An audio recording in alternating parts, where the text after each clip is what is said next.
So far we talked about the quantitative relationship between solute and solvent. So how to calculate concentration and how to calculate molarity of a diluted solution.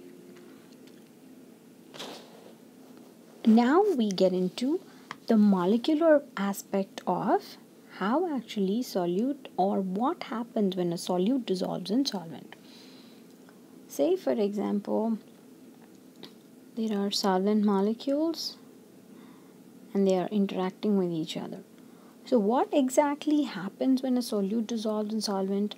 The interactions between the solvent molecules are broken and solute molecules, I'm representing that with triangles here, solute particles in turn interact with solvent molecules, and that's what we're trying to show here.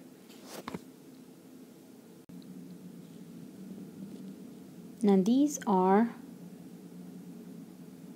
solvent molecules and these are solute molecules, and if you think about it, solute is for a general purpose. Solute is not always a solid, but for general purpose solute is a solid for our class when we talk about dissolving solute and solvent.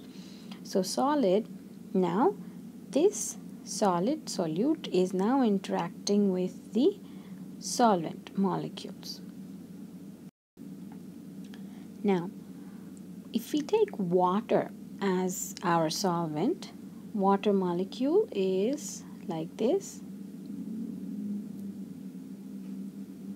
and this part of water, the oxygen part of water, is more negative because oxygen has a higher capacity to attract electrons from hydrogen.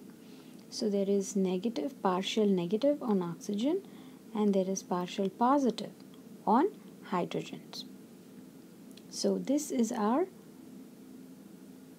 universal solvent right here. Now say sodium chloride is our solute. So sodium chloride is formed by the attraction of sodium ion with chloride ion. So that means the sodium is a positive part and the chlorine is the negative part. So if you look at our water molecule right here, the positive sodium is being attracted to the negative part of the water, and the negative chlorine is being attracted towards the positive part of water. And this essentially are the general solvent-solute interactions.